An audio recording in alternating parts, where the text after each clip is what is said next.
ಭಾರತದ ಉದ್ಯಮಿ ಕುನಾಲ್ ಶಾ ಅವರು ವಾಟ್ಸ್ಆಪ್ನ ಗ್ಲೋಬಲ್ ಹೆಡ್ ಆದ ಬೆನ್ನಲ್ಲೇ ತಂದ ಮೊದಲ ದೊಡ್ಡ ನಿರ್ಧಾರಕ್ಕೆ ಈಗ ಭಾರತ ಸರ್ಕಾರವೇ ಬ್ರೇಕ್ ಹಾಕಲು ನಿಂತಿದೆ. ಕೇವಲ ಯೂಸರ್ಸ್ ನೇಮ್ ಬಳಸಿ ಕನೆಕ್ಟ್ ಆಗುವ ಈ ಹೊಸ ಸಿಸ್ಟಮ್ ವಿರುದ್ಧ ಭಾರತೀಯ ಉದ್ಯಮಿಗಳೇ ಆತಂಕವನ್ನು ವ್ಯಕ್ತಪಡಿಸಿದ್ದಾರೆ. ನಿಜಕ್ಕೂ ವಾಟ್ಸ್ಆಪ್ನ ಈ ಹೊಸ ಬದಲಾವಣೆಯಿಂದ ದೇಶಕ್ಕೆ ಕಾದಿದ್ಯಾ ಬಿಗ್ ಅಪಾಯ? ಸ್ನೇಹಿತರೆ, ಥಿಂಕ್ ಮಾಡಿ, ನಿಮ್ಮ ಪರ್ಸನಲ್ ಮೊಬೈಲ್ ನಂಬರ್ ಯಾರಿಗೂ ಕಾಣಿಸಲ್ಲ. ಕೇವಲ ಒಂದು ಸಿಂಪಲ್ ಯೂಸರ್ ನೇಮ್ ಸಾಕು. ಯಾರು ಬೇಕಾದ್ರೂ ನಿಮ್ಮ ಜೊತೆ ವಾಟ್ಸ್ಆಪ್ ನಲ್ಲಿ ಕಾಂಟ್ಯಾಕ್ಟ್ ಮಾಡಬಹುದು, ಮೆಸೇಜ್ ಕೂಡ ಮಾಡಬಹುದು. ಕೇಳೋಕೆ ಇದು ತುಂಬಾ ಒಳ್ಳೆ ಪ್ರೈವಸಿ ಫೀಚರ್ ತರ ಇದೆ ಅನ್ಸುತ್ತೆ ಅಲ್ವಾ? ಆದ್ರೆ ಇಲ್ಲೊಂದು ದೊಡ್ಡ ಟ್ವಿಸ್ಟ್ ಇದೆ. ಭಾರತ ಸರ್ಕಾರ ಈಗ ಹೊಸ ಫೀಚರ್ ವಿರುದ್ಧ ತೀವ್ರ ಕಳವಳವನ್ನು ವ್ಯಕ್ತಪಡಿಸಿದೆ. ಅಷ್ಟೇ ಅಲ್ಲ, ಒಂದು ವೇಳೆ ಈ ಹೊಸ ಅಪ್ಡೇಟ್ ನಿಂದ ಏನಾದ್ರೂ ಸ್ಕ್ಯಾಮ್ ಅಥವಾ ಆನ್ಲೈನ್ ವಂಚನೆ ಹೆಚ್ಚಾದ್ರೆ ಅದಕ್ಕೆ ವಾಟ್ಸ್ಆಪ್ ಸಂಸ್ಥೆಯೇ ನೇರ ಹೊಣೆಯಾಗುತ್ತೆ ಅಂತ ಖಡಕ್ ಆಗಿ ವಾರ್ನಿಂಗ್ ಕೊಟ್ಟಿದೆ. ವಾಟ್ಸ್ಆಪ್ ಹೊಸ ಫೀಚರ್ಸ್ಗೆ ಬಿಗ್ ಸಂಕಷ್ಟ, ಯೂಸರ್ಸ್ ನೇಮ್ಗೆ ಕೇಂದ್ರದ ವಾರ್ನಿಂಗ್. ಎಸ್ ಸ್ನೇಹಿತರೆ, ಜನಪ್ರಿಯ ಮೆಸೇಜಿಂಗ್ ಆಪ್ ಆಗಿರುವ ವಾಟ್ಸ್ಆಪ್ ತನ್ನ ಇತಿಹಾಸದಲ್ಲಿ ಅತ್ಯಂತ ದೊಡ್ಡ ಪ್ರೈವಸಿ ಬದಲಾವಣೆಗೆ ಕೈ ಹಾಕಿದೆ. ಇನ್ಮುಂದೆ ಯೂಸರ್ಸ್ ತಮ್ಮ ಫೋನ್ ನಂಬರ್ ಶೇರ್ ಮಾಡದೆಯೇ ಕೇವಲ ಯೂಸರ್ ನೇಮ್ ಬಳಸಿ ಕನೆಕ್ಟ್ ಆಗೋ ಆಪ್ಷನ್ ಅನ್ನು ತರ್ತಾ ಇದೆ. ಭಾರತದವರೇ ಆದ ಕುನಾಲ್ ಶಾ ಅವರು ವಾಟ್ಸ್ಆಪ್ ಸಂಸ್ಥೆಯ ಗ್ಲೋಬಲ್ ಹೆಡ್ ಆದ ಬಳಿಕ ತಂದ ಮೊದಲ ಬಿಗ್ ನಿರ್ಧಾರ ಇದಾಗಿದೆ. ಆದ್ರೆ ಇದೀಗ ಭಾರತ ಸರ್ಕಾರದ ministry of electronics and information technology ಅಂದ್ರೆ ಈ ಹೊಸ ಸಿಸ್ಟಮ್ ಅನ್ನ ಅತ್ಯಂತ ಹತ್ತಿರದಿಂದ ಪರಿಶೀಲಿಸಲು ಮುಂದಾಗಿದೆ. ದೇಶದಲ್ಲಿ ಆನ್ಲೈನ್ ಸ್ಕ್ಯಾಮ್ ಮತ್ತು ಸೈಬರ್ ಕ್ರೈಮ್ಗಳು ದಿನದಿಂದ ದಿನಕ್ಕೆ ಹೆಚ್ಚುತ್ತಿರುವ ಈ ಸಮಯದಲ್ಲಿ ಈ ಯೂಸರ್ಸ್ ನೇಮ್ ಫೀಚರ್ ನಿಂದ ವಂಚಕರಿಗೆ ಇನ್ನೂ ಸುಲಭ ದಾರಿ ಸಿಕ್ಕುವಂತಾಗುತ್ತಾ ಅನ್ನೋದು ಸರ್ಕಾರದ ದೊಡ್ಡ ಕಳವಳ. ಒಂದು ವೇಳೆ ಈ ರಿವ್ಯೂನಲ್ಲಿ ಏನಾದರೂ ಅಕ್ರಮಗಳು ಅಥವಾ ಲೋಪದೋಷಗಳು ಕಂಡು ಬಂದ್ರೆ ವಾಟ್ಸ್ಆಪ್ ಮಾಲೀಕತ್ವ ಹೊಂದಿರುವ ಮೆಟಾ ಕಂಪನಿಗೆ ಸರ್ಕಾರ ನೋಟಿಸ್ ನೀಡಲು ಸಜ್ಜಾಗಿದೆ. ಹಾಗಾದ್ರೆ ಈ ಹೊಸ ಫೀಚರ್ ಹೇಗೆ ಕೆಲಸ ಮಾಡುತ್ತೆ? ಸರ್ಕಾರ ಯಾಕೆ ಇಷ್ಟೊಂದು ಗರಂ ಆಗಿದೆ? ಮತ್ತು ಭಾರತದ ಖ್ಯಾತ ಉದ್ಯಮಿಗಳು ಈ ಬಗ್ಗೆ ಏನ್ ಹೇಳ್ತಿದ್ದಾರೆ ಅನ್ನೋದನ್ನ ಇವತ್ತಿನ ವಿಡಿಯೋದಲ್ಲಿ ಡೀಟೇಲ್ ಆಗಿ ನೋಡೋಣ. ಎಲ್ಲೂ ಸ್ಕಿಪ್ ಮಾಡದೆ ಈ ವಿಡಿಯೋ ನೋಡಿ. ಹೇಗೆ ಕೆಲಸ ಮಾಡುತ್ತೆ ಈ ಹೊಸ ಫೀಚರ್? ವಾಟ್ಸ್ಆಪ್ ಯೂಸರ್ ನೇಮ್ ರಹಸ್ಯ ಇಲ್ಲಿದೆ.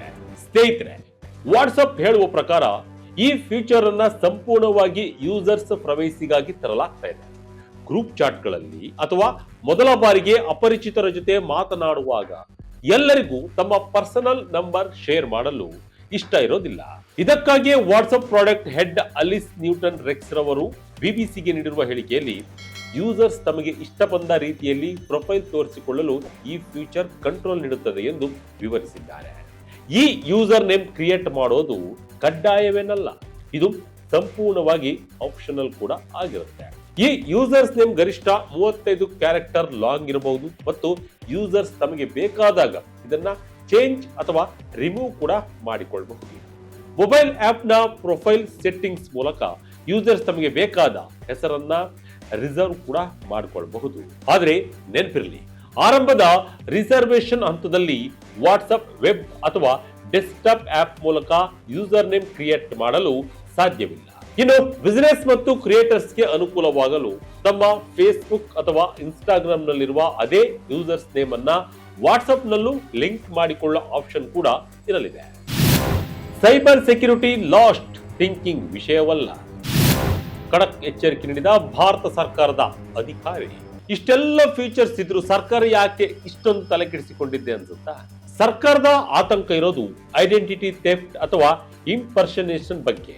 ಅಂದ್ರೆ ವಂಚಕರು ಸರ್ಕಾರಿ ಇಲಾಖೆಗಳು, ಪ್ರಸಿದ್ಧ ಸಂಸ್ಥೆಗಳು ಅಥವಾ ಅಧಿಕಾರಿಗಳ ಹೆಸರಿನಲ್ಲಿ ನಕಲಿ ಯೂಸರ್ಸ್ ನೇಮ್ ಕ್ರಿಯೇಟ್ ಮಾಡಿ ಜನರಿಗೆ ಸುಲಭವಾಗಿ ಮೋಸ ಮಾಡಬಹುದು. ಈ ಬಗ್ಗೆ ಮಾತನಾಡಿರುವ ಸರ್ಕಾರಿ ಅಧಿಕಾರಿಯೊಬ್ಬರು, ಯಾವುದೇ ಡಿಜಿಟಲ್ ಮೂಲಸೌಕರ್ಯದಲ್ಲಿ ಡೇಟಾ ಕೇಂದ್ರೀಕೃತವಾದಾಗ ಸೈಬರ್ ದಾಳಿ ಮತ್ತು ವಂಚನೆಗಳ ಅಪಾಯ ಹೆಚ್ಚಾಗುತ್ತದೆ. ಸೈಬರ್ ಸೆಕ್ಯೂರಿಟಿ ಅನ್ನೋದು ಸಿಸ್ಟಮ್ ಡಿಸೈನ್ ಮಾಡುವ ಮೊದಲ ಹಂತದಲ್ಲೇ ಇರಬೇಕು, ಅದನ್ನ ಕೊನೆಯಲ್ಲಿ ಯೋಚಿಸುವ ವಿಷಯವಲ್ಲ ಎಂದು ಹೇಳಿದ್ದಾರೆ. ಅಷ್ಟೇ ಅಲ್ಲ, ಒಂದ್ ವೇಳೆ ಈ ಹೊಸ ಅಪ್ಡೇಟ್ ನಿಂದ ವಂಚನೆ ನಡೆದರೆ ಸರ್ಕಾರ ಸುಮ್ಮನೆ ಕೂರಲ್ಲ. ಇತ್ತೀಚೆಗೆ ನೀಟ್ ಪರೀಕ್ಷೆಯ ಅಕ್ರಮದ ಸಮಯದಲ್ಲಿ ಟೆಲಿಗ್ರಾಮ್ ಆಪ್ ವಿರುದ್ಧ ಯಾವ ರೀತಿ ಕಠಿಣ ಕ್ರಮ ಕೈಗೊಳ್ಳಲಾಯಿತೋ ಅದೇ ರೀತಿಯ ಆಕ್ಷನ್ ಅನ್ನು ಕೂಡ ವಾಟ್ಸ್ಆಪ್ ವಿರುದ್ಧ ಕೂಡ ತೆಗೆದುಕೊಳ್ಳಲಾಗುವುದು ಎಂದು ಅಧಿಕಾರಿಗಳು ಸ್ಪಷ್ಟಪಡಿಸಿದ್ದಾರೆ. ಚಿಂತೆ ಮಾಡಬೇಕಾಗಿರೋದು ವಾಟ್ಸ್ಆಪ್ ಸಂಸ್ಥೆ, ನಾವಲ್ಲ. ಪ್ಲಾಟ್ಫಾರ್ಮ್ಗಳು ತಮ್ಮ ಆರ್ಕಿಟೆಕ್ಚರ್ ಅನ್ನ ದುರ್ಬಳಕೆ ಮಾಡಲು ಬಿಡಬಾರದು ಎಂದು ಸರ್ಕಾರ ಖಡಕ್ ಸಂದೇಶವನ್ನ ಕ್ಲಿಯರ್ ಆಗಿ ರವಾನಿಸಿದೆ. ಇದು ಭಾರತದಲ್ಲಿ ದೊಡ್ಡ ಡಿಸಾಸ್ಟರ್ ಆಗಬಹುದು. ವಾಟ್ಸಪ್ ನಡೆ ಈಗ ಉದ್ಯಮಿಗಳ ಕಳವಳ. ಕೇವಲ ಸರ್ಕಾರ ಅಷ್ಟೇ ಅಲ್ಲ ಸ್ನೇಹಿತರೆ, ಭಾರತದ ಪ್ರಮುಖ ಉದ್ಯಮಿಗಳು ಕೂಡ ವಾಟ್ಸಪ್ನ ಈ ಫೀಚರ್ ಬಗ್ಗೆ ತೀವ್ರ ಆತಂಕವನ್ನು ವ್ಯಕ್ತಪಡಿಸಿದ್ದಾರೆ. ಖ್ಯಾತ ಎಂಟರ್ಪ್ರೆನರ್ ಅಂಕುರ್ ವಾರಿಕೋರ್ ಅವರು ಸೋಷಿಯಲ್ ಮೀಡಿಯಾ ಎಕ್ಸ್ ನಲ್ಲಿ ಪೋಸ್ಟ್ ಮಾಡಿ, ಭಾರತದಂತಹ ದೇಶದಲ್ಲಿ ಸರಿಯಾದ ಆಂಟಿ ಅಬ್ಯೂಸ್ ಸಿಸ್ಟಮ್ ಇಲ್ಲದಿದ್ದರೆ ಇದು ದೊಡ್ಡ ಅನಾಹುತಕ್ಕೆ ದಾರಿ ಮಾಡಿಕೊಡಬಹುದು ಎಂದು ವಾರ್ನಿಂಗ್ ನೀಡಿದ್ದಾರೆ. ಅವರ ಪ್ರಕಾರ ಸ್ಕ್ಯಾಮರ್ಸ್ಗಳು ಸುಲಭವಾಗಿ ಅವಾರಿಕೋ, ಅಂಕುರ್ ವಾರಿಕೋ ಅಫಿಷಿಯಲ್ ನಂತಹ ಸಿಮಿಲರ್ ಯೂಸರ್ಸ್ ನೇಮ್ಗಳನ್ನ ಕ್ರಿಯೇಟ್ ಮಾಡಿ ಸಾರ್ವಜನಿಕರಿಂದ ಹಣ ದೋಚಲು ಪ್ರಯತ್ನಿಸಬಹುದು. ನಮ್ಮ ದೇಶದಲ್ಲಿ ಇನ್ನು ಕೂಡ ಸಾಮಾನ್ಯ ಜನರಿಗೆ ವೆರಿಫಿಕೇಶನ್ ಬ್ಯಾಡ್ಜ್ ಎಂದರೇನು, ಅದನ್ನು ಹೇಗೆ ಪತ್ತೆ ಮಾಡಬೇಕು ಎಂಬ ಅರಿವು ಕೂಡ ಇಲ್ಲ. ಇಂತಹ ಸಮಯದಲ್ಲಿ ಕೇವಲ ಯೂಸರ್ಸ್ ನೇಮ್ ನಂಬಿ ಮೋಸ ಹೋಗುವ ಸಾಧ್ಯತೆ ಹೆಚ್ಚಿರುತ್ತೆ. ವಾರಿಕೋರ್ ಅವರು ಈ ಹಿಂದೆ ಮೆಟಾ ಪ್ಲಾಟ್ಫಾರ್ಮ್ ನಲ್ಲಿ ತಮ್ಮದೇ ಹೆಸರಿನಲ್ಲಿ ನಡೆದ ಎಐ ಜನರೇಟೆಡ್ ವಂಚನೆಯ ಜಾಹೀರಾತುಗಳ ವಿರುದ್ಧ ಹೋರಾಡಿದ್ದನ್ನು ಕೂಡ ಇಲ್ಲಿ ನೆನಪಿಸಿಕೊಂಡಿದ್ದಾರೆ. ಯೂಸರ್ಸ್ ನೇಮ್ ಬಂದಾಗ ಸ್ಕ್ಯಾಮ್ ನೆನಪಾಯಿತು. ಟೈಮ್ ಇಸ್ ಇಂಪಾರ್ಟೆಂಟ್ ಎಂದ ಕುನಾಲ್ ಶಾ. ಇದೇ ರೀತಿ ನಾಟ್ ಡೇಟಿಂಗ್ ನ ಕೋ ಫೌಂಡರ್ ಜಸ್ಟೀರ್ ಸಿಂಗ್ ಕೂಡ ಪ್ರತಿಕ್ರಿಯಿಸಿದ್ದು, ವಾಟ್ಸಪ್ ಯೂಸರ್ ನೇಮ್ ತಂದ ತಕ್ಷಣ ನನಗೆ ಪ್ರೈವಸಿ ನೆನಪಾಗಲಿಲ್ಲ, ಬದಲಿಗೆ ಸ್ಕ್ಯಾಮ್ಸ್ ನೆನಪಾಯಿತು ಎಂದಿದ್ದಾರೆ. ಮೊಬೈಲ್ ನಂಬರ್ ಇದ್ದಾಗ ಯಾರು ಮೆಸೇಜ್ ಮಾಡ್ತಾ ಇದ್ದಾರೆ ಎಂಬ ಹೊಣೆಗಾರಿಕೆ ಇರ್ತದೆ. ನಂಬರ್ ಬಳಸಿ ಪೊಲೀಸರಿಗೆ ದೂರನ್ನು ನೀಡಬಹುದಾಗಿದೆ. ಆದರೆ ಯೂಸರ್ ನೇಮ್ ಇದ್ದಾಗ ಈ ಹೊಣೆಗಾರಿಕೆ ಕಡಿಮೆ ಆಗುತ್ತೆ ಮತ್ತು ಇದು ಸ್ಕ್ಯಾಮರ್ಗಳಿಗೆ ವರವೂ ಆಗುತ್ತೆ ಎಂಬುದು ಅವರ ಆತಂಕ. ಮತ್ತೊಂದೆಡೆ ಪೇಟಿಎಂ ಸಂಸ್ಥೆಯ ವಿಜಯ್ ಶೇಖರ್ ಶರ್ಮಾ ಕೂಡ ಟ್ವೀಟ್ ಮಾಡಿ, ಮೊದಲು ವೆರಿಫೈಡ್ ಯೂಸರ್ಸ್ ನೇಮ್ ಬರುತ್ತೆ, ಆಮೇಲೆ ಸಿಮಿಲರ್ ಆಗಿರುವ ಅನ್ವೆರಿಫೈಡ್ ಯೂಸರ್ಸ್ ನೇಮ್ ಬರುತ್ತೆ, ಆಮೇಲೆ ಏನಾಗುತ್ತೆ ಅಂದ್ರೆ ಎಂದು ಸ್ಕ್ಯಾಮ್ನ ಮುಂದಿನ ಹಂತದ ಬಗ್ಗೆ ಆತಂಕವನ್ನ ವ್ಯಕ್ತಪಡಿಸಿದ್ದಾರೆ. ಆದರೆ ಇವೆಲ್ಲದರ ನಡುವೆ ಯಾವುದಕ್ಕೂ ತಲೆ ಕೆಡಿಸಿಕೊಳ್ಳದೆ ವಾಟ್ಸಪ್ನ ಗ್ಲೋಬಲ್ ಸಿಇಒ ಆಗಿ ನೇಮಕಗೊಂಡಿರುವ ಕುನಾಲ್ ಶಾ ಅವರು ಟೈಮಿಂಗ್ ಇಸ್ ವೆರಿ ಇಂಪಾರ್ಟೆಂಟ್, ವಿಶ್ವಕ್ಕೆ ರೋಲ್ ಔಟ್ ಆಗುವ ಮೊದಲೇ ನಾನು ನನ್ನ ಯೂಸರ್ಸ್ ನೇಮ್ ಪಡೆದುಕೊಂಡೆ ಎಂದು ಪೋಸ್ಟ್ ಹಾಕಿದ್ದಾರೆ. ಆರೋಪಗಳಿಗೆ ವಾಟ್ಸಪ್ ನೀಡಿದ ವಿವರಣೆ ಏನು? ಇಲ್ಲಿದೆ ಅವರ ಕಡೆಯಿಂದ ಬಂದ ಡಿಫೆನ್ಸ್ ಪ್ಲಾನ್. ಈ ಎಲ್ಲ ಕಳವಳ ಮತ್ತು ಸರ್ಕಾರದ ಎಚ್ಚರಿಕೆಗಳಿಗೆ ಪ್ರತಿಕ್ರಿಯಿಸಿರುವ ವಾಟ್ಸಪ್ ವಕ್ತಾರರು, ನಾವು ಈ ಫೀಚರ್ ಅನ್ನ ತರುತ್ತಿರುವುದು ಜನರ ಪ್ರೈವಸಿ ಹೆಚ್ಚಿಸಲು ಮಾತ್ರ, ಅಪರಿಚಿತರಿಂದ ಪರ್ಸನಲ್ ನಂಬರ್ ಮುಚ್ಚಿಡಲು ಇದು ಸಹಾಯ ಮಾಡುತ್ತದೆ ಎಂದು ಹೇಳಿದ್ದಾರೆ. ಇದರ ಜೊತೆಗೆ ಸುರಕ್ಷತೆಗಾಗಿ ಹಲವು ಕ್ರಮಗಳನ್ನ ಕೈಗೊಳ್ಳುತ್ತಿರುವುದಾಗಿ ತಿಳಿಸಿದ್ದಾರೆ. ಅದರಲ್ಲಿ ಮೊದಲನೇದಾಗಿ ಸರ್ಕಾರಿ ಇಲಾಖೆಗಳು, ಸಾರ್ವಜನಿಕ ಸಂಸ್ಥೆಗಳು ಮತ್ತು ಸೆಲೆಬ್ರಿಟಿಗಳ ಹೈ ವ್ಯಾಲ್ಯೂ ಯೂಸರ್ ನೇಮ್ಗಳನ್ನ ಮೊದಲೇ ಬ್ಲಾಕ್ ಮಾಡಿ ರಿಸರ್ವ್ ಮಾಡಲಾಗುವುದು. ಇದರಿಂದ ಬೇರೆಯವರು ಆ ಹೆಸರುಗಳನ್ನ ಬಳಸಲು ಸಾಧ್ಯವಿಲ್ಲ. ಇನ್ನು ಎರಡನೇದಾಗಿ ಒಂದು ಹೊಸ ಅಕೌಂಟ್ ಯೂಸರ್ ನೇಮ್ ಮೂಲಕ ಎಷ್ಟು ಜನರನ್ನ ಕಾಂಟ್ಯಾಕ್ಟ್ ಮಾಡಬಹುದು ಎಂಬುದಕ್ಕೆ ಲಿಮಿಟ್ ಇರುತ್ತದೆ. ಇನ್ನು ಮೂರನೇದಾಗಿ ಪದೇ ಪದೇ ಯೂಸರ್ ನೇಮ್ ಗೆಸ್ ಮಾಡುವುದನ್ನ ಬ್ಲಾಕ್ ಮಾಡಲು ವ್ಯವಸ್ಥೆ ಇರಲಿದೆ. ಇದರ ಜೊತೆಗೆ ಯೂಸರ್ ನೇಮ್ ಕೀಸ್ ಎನ್ನುವ ಶಾರ್ಟ್ ನ್ಯೂಮರಿಕ್ ಕೋಡ್ಗಳನ್ನು ಕೂಡ ಪರಿಚಯಿಸಲಾಗ್ತಾ ಇದ್ದು, ಇವುಗಳ ಮೂಲಕ ಯೂಸರ್ಸ್ ತಮ್ಮ ಐಡೆಂಟಿಟಿಯನ್ನ ವೆರಿಫೈ ಕೂಡ ಮಾಡಿಕೊಳ್ಳಬಹುದು ಎಂದು ವಾಟ್ಸಪ್ ಕೂಡ ಹೇಳಿದೆ. ಇನ್ನು ಈ ನಿರ್ಧಾರ ಭಾರತದ ಸ್ಟಾರ್ಟ್ಅಪ್ ದೈತ್ಯ ಕುನಾಲ್ ಶಾ ಅವರು ವಾಟ್ಸಪ್ನ ಗ್ಲೋಬಲ್ ಹೆಡ್ ಆದ ಬಳಿಕ ಬಂದಿದೆ. ಗೂಗಲ್ ಪೇ ಮತ್ತು ಫೋನ್ ಪೇಗಳಿಗೆ ಸೆಟ್ಟು ಹೊಡೆಯಲು ಕ್ರೆಡ್ನಿಂದ ಕುನಾಲ್ ಶಾ ಅವರನ್ನ ವಾಟ್ಸಪ್ ಕರೆಸಿಕೊಂಡಿದೆ. ಅವರು ಅಲ್ಲಿ ತೆಗೆದುಕೊಂಡ ಮೊದಲ ನಿರ್ಧಾರವೇ ಉಲ್ಟ ಹೊಡೆಯುವ ಸಾಧ್ಯತೆ ದಟ್ಟವಾಗಿದೆ.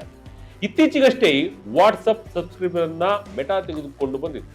ಅದರ ಬೆನ್ನಲ್ಲೇ ಬರ್ತಿರುವ ಫ್ಯೂಚರ್ ಬಗ್ಗೆ ಈಗ ಆತಂಕ ಶುರುವಾಗಿದೆ. ಒಟ್ಟಿನಲ್ಲಿ ವಾಟ್ಸಪ್ ತರುತ್ತಿರುವ ಈ ಯೂಸರ್ಸ್ ನೇಮ್ ಫ್ಯೂಚರ್ ಒಂದು ಕಡೆ ಪ್ರೈವಸಿ ಹೆಚ್ಚಿಸುತ್ತೆ ಅನ್ನೋದು ನಿಜವಾದರೂ ಕೂಡ ಭಾರತದ ಸದ್ಯದ ಸೈಬರ್ ವಾತಾವರಣದಲ್ಲಿ ಇದು ಸ್ಕ್ಯಾಮರ್ಗಳಿಗೆ ಹೊಸ ಅಸ್ತ್ರವಾಗುವ ಸಾಧ್ಯತೆ ದೊಡ್ಡದಾಗಿದೆ. ಸರ್ಕಾರ ಮತ್ತು ತಂತ್ರಜ್ಞಾನ ಲೋಕದ ತಜ್ಞರು ವ್ಯಕ್ತಪಡಿಸಿರುವ ಈ ಕಳವಳಗಳಿಗೆ ಮೆಟಾ ಸಂಸ್ಥೆ ಹೇಗೆ ಸ್ಪಂದಿಸುತ್ತದೆ ಮತ್ತು ಭವಿಷ್ಯದಲ್ಲಿ ಯಾವುದೇ ಆನ್ಲೈನ್ ದೋಖ ನಡೆಯದಂತೆ ಎಂತಹ ಕಠಿಣ ಸೆಕ್ಯೂರಿಟಿ ತರಲಿದೆ ಎಂಬುದನ್ನ ಕಾದು ನೋಡಬೇಕಿದೆ. ನಿಮ್ಮ ಪ್ರಕಾರ ಈ ಯೂಸರ್ಸ್ ನೇಮ್ ಫ್ಯೂಚರ್ ದೇಶಕ್ಕೆ ಅಗತ್ಯವಿದೆಯಾ ಅಥವಾ ಇದರಿಂದ ವಂಚನೆಗಳು ಹೆಚ್ಚಾಗುತ್ತವೆ? ನಿಮ್ಮ ಅನಿಸಿಕೆಯನ್ನ ಕಮೆಂಟ್ ಮೂಲಕ ತಿಳಿಸಿ. ಇದಾಗಿತ್ತು ಈ ಕ್ಷಣದ ಇಂಟ್ರೆಸ್ಟಿಂಗ್ ಸ್ಟೋರಿ. ಇದೇ ರೀತಿಯ ಸ್ಟೋರಿಗಳಿಗಾಗಿ Vijaya Karnataka website, YouTube page, Facebook page follow ಮಾಡ್ತಾ ಇರಿ. ಧನ್ಯವಾದಗಳು.